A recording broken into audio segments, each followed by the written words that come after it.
Welcome to VST news. నేను Mahalakshmi. Spencer special bread కొంటే berth confirm.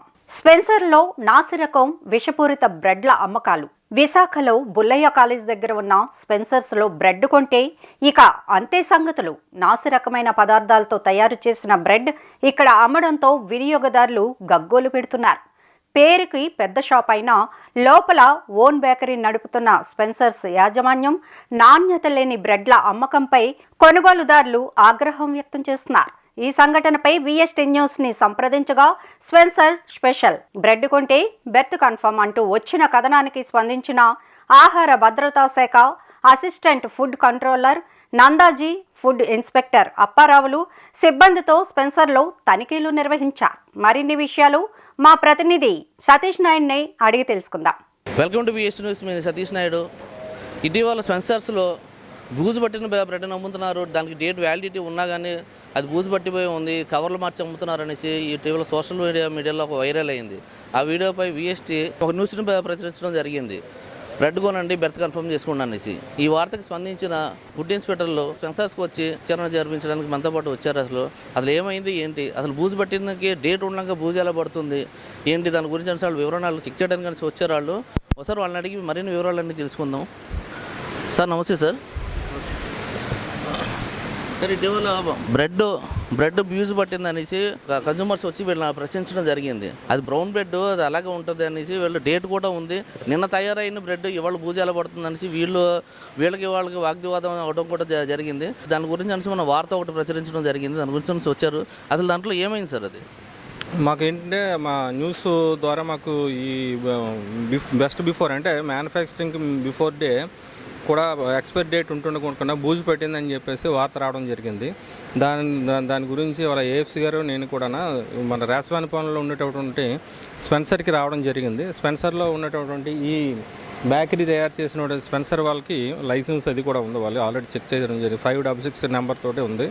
So bakery ఏదైతే తయారు చేస్తున్నారో ఈ ఐటమ్స్ అన్నీ కూడా మేము ట్రైలో ఉన్నవి, తర్వాత ఇవన్నీ కూడా చెక్ చేయడం జరిగింది. ఇవన్నీ చేస్తే వీళ్ళంటే బ్యాచ్ నెంబరు, బెస్ట్ బిఫోర్ ఇవన్నీ కూడా యాజ్ పర్ నామ్స్ ప్రకారం ప్రింట్ చేయడం జరుగుతుంది. బట్ అయితే వాస్తవం లాస్ట్ టైము మీరు ఇచ్చిన కంప్లైంట్ దాన్ని అనుసరించుకొని బ్రెడ్లో ఆల్రెడీ మేము ఒకటి ఓపెన్ చేసాం. ఏది బాబు అంటే సేమ్ అదే ప్రాక్టీస్ కంటిన్యూ అవుతుందా లేదా అని చెప్పేసి వాళ్ళు తాలూకా ఇవన్నీ బ్రెడ్స్ ఇవన్నీ కూడా ఓపెన్ చేసి చూసాం. సో ప్రస్తుతానికైతే దీని మీద ఏం లేదు. అది ఏమైనా పాడయ్యే పరిస్థితి ఏముందని చెప్పేసి శాంపుల్ తీసి మేము ల్యాబ్కి పంపిస్తున్నాం. ల్యాబ్ రిపోర్ట్ వచ్చిన తర్వాత ఎటువంటి వీళ్ళ మీద ఎఫ్ఎస్ఎస్ యాక్ట్ ప్రకారం యాక్చువల్గా ఆ రోజు కూడాను manufacturing date, before manufacturing date అంటే 13వ తారీఖున మ్యానుఫ్యాక్చరింగ్ ఉంది, 14వ తారీఖు రావడం జరిగింది, 16 వరకు దానికి వ్యాలిడిటీ ఉంది. అయినా కానీ బూజు పట్టింది అన్నట్టుగా వాళ్ళ ఆరోపణలు ఉన్నాయి సార్. దాంట్లో విజువల్స్ కూడా మనకి చూసాము. అందుకే అది ఏమైనా మాయిశ్చర్ పట్టిందేమో అది ఒకసారి మేము టెస్ట్ చేస్తామండి. టెస్ట్ చేసిన తర్వాత ఫైనల్గా వీళ్ళ మీద కేసు రిజిస్టర్ చేయడం జరుగుతుంది. గతంలో కూడా ఈ బేకరీ దాని మీద కన్జ్యూమర్ కోర్టులో కూడా కేసు ఒకటి ఉంది. మన 18వ తారీఖు కూడా హియరింగ్ అయ్యిందన్నట్టు మాకు సమాచారం వచ్చింది సార్. గతంలో వీళ్ళ మీద కన్జ్యూమర్ కోర్టులో కాకుండా మీ ఫుడ్ దాంట్లో ఏమన్నా కేసులు ఏమైనా ఉన్నాయా సార్? మా దగ్గర క్రిమినల్ కేసులు ఉన్నాయండి. వీళ్ళు ఆల్రెడీ హైకోర్టు వరకు వెళ్ళింది. అరెస్ట్ వారెంట్ ఉంటే దాని మీద హైకోర్టు పోయారు. హైకోర్టు ఆల్రెడీ అది మన రిట్ పిటిషన్ అది వేయడం జరిగింది, రీకాల్ పిటిషన్ అది వేయడం జరిగింది. ట్రయల్లో ఉన్నాయి వీళ్ళ మీద ఆల్రెడీ 2-3 కేసులు. సో అవి ట్రయల్లో ఉన్నాయండి. నేను కూడా క్రిమినల్ కేసులు ఉన్నాయి. ఏ బ్రాంచ్లో ఉన్నాయి సార్? ఇక్కడే ఉన్నాయి. మేము ఇక్కడే తీసాం. లాస్ట్ టైం అన్సేఫ్ వచ్చింది దాని మీద. అంటే గతంలో కూడా అక్కడ మన బీచ్ రోడ్లో స్పెన్సర్స్లో కూడా ఒక కేసు నమోదు అవడం, అది పెనాల్టీ కట్టారండి. అది కట్టారు. అది క్లోజ్ అయిపోయింది. జాయింట్ కలెక్టర్ గారు దాన్ని విచారణ చేసి దాని మీద పెనాల్టీ విధించడం జరిగింది. ఏ విషయం మీద సార్? అది మన ఆయిల్ ఒకటిని, తర్వాత అదే ఇది బ్రెడ్ మీద వేస్తారు కదా, ఏంటి బ్రెడ్ మీద చీజ్ కాదు, అదే మన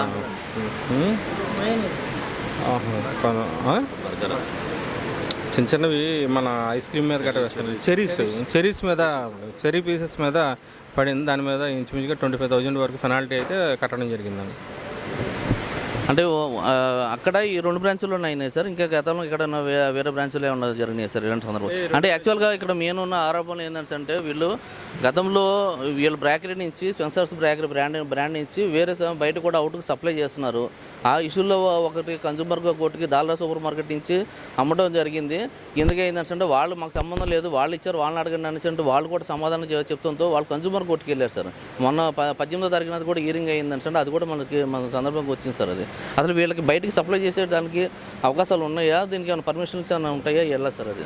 వాళ్ళ ఇష్టం అమ్ముకోవచ్చు, ఏముంది బ్రాండ్ వాళ్ళు అమ్ముకోవడానికి మనకి లైసెన్స్ తీసుకొని ఎవరైనా అమ్ముకోవచ్చు, అలాంటిది ఏమి ఉండదు సార్. ఇంతకుముందు వీళ్ళకి క్రిమినల్ కేసులు కూడా ఉన్నాయని సార్, మరి ఇటువంటి యాక్షన్లు ఇంకా తీసుకోలేదా సార్ వీటి మీద?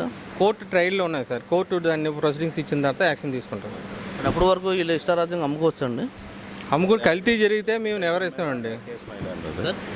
అదే మౌత్ ఫ్రెషనర్ అనేటువంటి దాని మీద స్పెసిఫిక్ ఐటెం మీద కలర్ ఎక్కువగా ఉందని చెప్పేసి అన్సేఫ్ రిపోర్ట్ కావడం మూలంగా అది కేసు ఫైల్ చేయడం జరిగింది. ఒక సంస్థ మీద క్రిమినల్ కేసు వచ్చిందంటే సెన్సర్స్ మీదే కదా సార్ వచ్చింది. దాని మీద ఒక క్రిమినల్ కేసు వచ్చిందంటే చిన్న ఇష్యూ కాదు కదా సార్ అది. ఆ ప్రోడక్ట్ అయితే అమ్మట్లేదు ఇప్పుడు. సో ఆ ప్రోడక్ట్ని అమ్మవద్దని చెప్పేసి ఇన్స్ట్రక్షన్స్ ఇవ్వడం మూలంగా ఆ ప్రోడక్ట్ అమ్మట్లేదు. ఇప్పుడు గతంలో వీళ్ళు కన్జ్యూమర్ కోర్టుకి వెళ్ళారు అంటే కంపల్సరీగా ఫుడ్ ఇన్స్పెక్టర్గా వాళ్ళు కన్సల్ట్ అయ్యే ఉంటారు కదా సార్. గతంలో మీకు ఆ ఇష్యూ ఏమి మీ దగ్గరికి రాలేదండి? అది ఇది బ్రెడ్దా? బ్రెడ్ విషయం అంటే ఇక్కడ వీళ్ళకి ఈ అవుట్లెట్లో ఈ స్పెన్సర్ రీటైల్స్ అవుట్లెట్ విశాఖపట్నం ఇక్కడ రేస్వానపాలెంలో వీళ్ళకి బేకరీ అన్నది కూడా ఉంది. Bakery food items manufacturing unit ఉంది. సో దానికి వీళ్ళు ఏం చేస్తారంటే మ్యానుఫ్యాక్చర్ చేసుకొని కౌంటర్లోనే సేల్ చేసుకోవచ్చు, వేరే ఎక్కడికైనా సప్లై ఇవ్వచ్చు. సో ఆ పరంగా వీళ్ళు సప్లయర్స్ అవుతారు, మ్యానుఫ్యాక్చరరు సప్లయర్ అవుతారు అనమాట. సో ఒక కన్జ్యూమర్ ఎవరైనా సరే ఒకవేళ విత్ ఇన్ ది టైంలో ఉంటుండగా కూడా ఏదైనా ఈ బూజు పట్టడం కానీ ఏదైనా ఫంగస్ ఏదైనా వచ్చినట్లయితే వాళ్ళు కన్జ్యూమర్ కోర్టుకి సరైన ఆధారాలు ఉన్నప్పుడు అప్రోచ్ అవ్వచ్చు. సో కన్జ్యూమర్ కోర్టులో కూడా కేసు డిసైడ్ చేస్తారండి. ఎందుకంటే ఒక కన్జ్యూమర్కి ఏదైనా రెడ్రెసల్ కావాలి అని అనుకున్నట్లయితే ఖచ్చితంగా కన్జ్యూమర్ కోర్టుకి వెళ్ళవలసి ఉంటుంది. ఇటీవల స్పెన్సర్స్ మీద చాలా కంప్లైంట్లు కూడా వచ్చాయని విన్నాం సార్. ఎటువంటి కంప్లైంట్లు వచ్చాయి సార్ మీకు? స్పెన్సర్ మీద ఇది బేకరీ ఎక్కువగా ఈ బ్రెడ్ ఐటమ్స్ ఎక్కువగా నిల్వ ఉన్నటువంటి బ్రెడ్ వస్తుంది, లేదా ఫంగస్ అనేది వస్తుంది అనేటువంటిది ఎక్కువగా వస్తుంది. చాలా కంప్లైంట్లు గతంలో ఇంకా వేరే కంప్లైంట్ కూడా ఉన్నాయి మాధవరావు కాకుండా. అంటే వేరే ఆర్గనైజేషన్స్, వేరే ఎన్జిఓ ఆర్గనైజేషన్స్ వాళ్ళు కూడా కండక్ట్ చేయడం, వాళ్ళు కంప్లైంట్స్ ఇవ్వడం జరిగింది. ఇది యాక్చువల్గా మెయిన్ బ్రాంచెస్ కలకటా నుంచి సప్లై చేసేటువంటి స్పెన్సర్ బ్రెడ్ మీద ఎక్కువగా కంప్లైంట్ వాళ్ళు ఇస్తున్నారనమాట. సో కానీ ఇక్కడ వీళ్ళు ఏం చేస్తున్నారంటే వీళ్ళే ఇక్కడ బ్రెడ్ తయారు చేసి ఇక్కడ సేల్ చేస్తూ ఉన్నారన్నమాట. సో దీని మీద ప్రత్యేకమైనటువంటి నిఘా కూడా పెట్టడం అందుకే జరిగింది. ఎందుకంటే బ్రెడ్కి షెల్ఫ్ లైఫ్ చాలా తక్కువ ఉంటుంది, ఓన్లీ 4 డేసే shelf life. So manufacturing date అలాగే యూజ్ బై డేట్ అనేటువంటిది ఉంటుంది. ఆ within the use by డేట్లోనే వాళ్ళు సేల్ చేయాలి. అది కూడా ఎటువంటి ఫంగస్ అది లేకుండా. యాక్చువల్గా వాళ్ళు కూడా అదే అన్నారండి, బ్రెడ్కి దానికి ఆయుష్ తక్కువ, 4 రోజుల ఆయుష్, కాకపోతే తయారైన 2వ రోజు బూస్తో ఉంది, అత్యంత మా ఆయుష్ ఏంటి పరిస్థితి అని సార్ వాళ్ళు ప్రశ్నిస్తున్నారు. అంటే ఇప్పుడు బేకింగ్ చేసేటప్పుడు నెక్స్ట్ అలాగే రోస్ట్ చేసేటప్పుడు ఏంటంటే సరైనటువంటి టెంపరేచర్ లేక మాయిశ్చర్ కానీ ఎక్కువగా ఉన్నట్లయితే ఫంగస్ వచ్చే అవకాశం ఉంటుందన్నమాట. సో కాబట్టి వాళ్ళు ప్యాక్ చేసేటప్పుడు they should take care. So pack చేసేటప్పుడు అది ఫంగస్ ఉందా లేదా అనేటువంటిది అబ్జర్వ్ చేయాలి. అదేవిధంగా ఒకవేళ నిలవ ఉంటే 1 or 2 days ఉండేటప్పుడు ఒక్కోసారి మాయిశ్చర్ ఎక్కువ ఉన్నట్లయితే ఫంగస్ వచ్చేస్తుంది. అందు గురించి కూడా వాళ్ళు ఈ కౌంటర్లో పెట్టేటప్పుడు కూడా చెక్ చేసుకోవాలి, ఎవ్రీడే చెక్ చేసుకొని ఏమైనా ఫంగస్ ఉన్నట్లయితే వాటిని రిమూవ్ చేయాలండి. ఇంకేం వేరే శాంపిల్స్ కలెక్ట్ చేస్తారు సార్? వేరే అదర్ ఫుడ్ ఐటమ్స్ కూడా చూస్తున్నాం, వెజిటబుల్స్ అనేటువంటివి, అట్లాగే ఇక్కడ ఈ లోపల ఉండేటువంటి వేరే కౌంటర్స్లోని ఈ గీ ప్రోడక్ట్స్ గీ కూడా చూసాను సార్, చాలా నల్లగా కనిపిస్తూ ఉంది. అది గీ అంటే అది రోస్ట్ చేసినట్లయితే ఒక్కోసారి బ్లాక్గా వస్తుంది, బట్ దాంట్లో పర్మిటెడ్ వాల్యూస్ ఉన్నాయా లేదా అనేది చెక్ చేయాలండి. సో చూసి అందు గురించి ల్యాబొరేటరీకి టెస్టింగ్ పంపిస్తున్నాం. ఏమైనా వైలేషన్స్ ఉన్నట్లయితే కేసు ఫైల్ చేస్తాం. లోపల నాన్ వెజ్ మార్కెట్ కూడా ఉంది సార్, చికెన్ మటన్ అవి కూడా అమ్ముతున్నారు సార్, వాటిలో ఏమైనా చెక్ చేశారా సార్? అది కూడా హైజీనిక్ కండిషన్స్ ఎలాగ ఉన్నాయన్నటువంటిది ఇన్స్పెక్టర్ గారు చూస్తున్నారు. సో చూసిన తర్వాత వైలేషన్స్ ఏమైనా ఉన్నట్లయితే వాళ్ళు కేసు ఫైల్ చేస్తాం. అదండి, బ్రెడ్కి లైఫ్ తక్కువ, కాకపోతే చేసినప్పుడు దానికి అమ్మేటప్పుడు దానికి ఎంతవరకు సక్రమంగా ఉంది చూసుకొని అమ్మవలసిన బాధ్యత వాళ్ళకు ఉంది. బ్రెడ్ తినేది జనరల్గా అందరూ అనారోగ్యం పాలైన వాళ్ళు, వీళ్ళు హాస్పిటలైజేషన్ అయిన వాళ్ళు ఎక్కువ తింటూ ఉంటారు. అటువంటి బ్రెడ్ తిని హాస్పిటల్కి వెళ్ళే పరిస్థితుల్లో రావాల్సిన పరిస్థితులు కూడా నెలకొంటుందని వచ్చిన కంప్లైంట్ మీదకి వాళ్ళు వచ్చారు. అయితే ఫంగస్ అయితే పట్టు ఉండొచ్చండి, అవన్నీ లేకుండా వాళ్ళు చూసుకుంటామని అన్నారు. ప్రజెంట్ అయితే మనం చూసుకున్నట్టయితే ఇక్కడ మనకు కార్ఖానా ఇక్కడి నుంచి తయారవుతూ ఉంది. వీళ్ళకి వీళ్ళన్నీ కూడా ఫ్రెష్గా ఇక్కడి నుంచే తయారు చేస్తాము, మాకు వేరే దగ్గర నుంచి ఎక్కడి నుంచి రావు, మేమే తయారు చేస్తాము. ఎంత కూడా మేము కేర్ అంతా కూడా మేము జాగ్రత్త తీసుకుంటామని అంటూ ఉన్నారు. ఫుడ్ ఇన్స్పెక్టర్లు కూడా వచ్చి దానికి సంబంధించిన శాంపుల్స్ అన్నీ కూడాను కలెక్ట్ చేసుకున్నారు. వాళ్ళు తీసుకుని వాళ్ళు ఎటువంటి రిపోర్ట్ ఇస్తారో ఏంటో చూసుకొని దాని మీద ఎటువంటి యాక్షన్ తీసుకుంటారో ఏంటో అది కూడా మనం చూద్దాము. కెమెరాన్ విసిరెడ్డితో సతీష్ నాయుడు, VST న్యూస్.